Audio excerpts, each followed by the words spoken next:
छीटा जवानी के उड़े दहो, मनवा से मनवा के जुड़े दहो। छीटा जवानी के उड़े दहो, मनवा से मनवा के जुड़े दहो। आज सुते दरिया तान के तान के तान के टूट जाए राजा जी, टूट जाए राजा जी पलंग सागवान के, टूट जाए राजा जी पलंग सागवान के।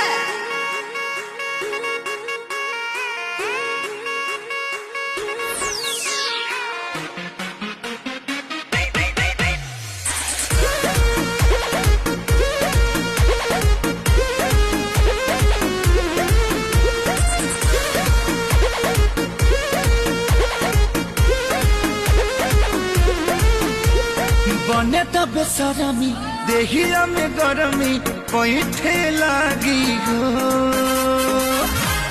अमरिया ऐठे लागी हो, नस नस पैठे लागी हो।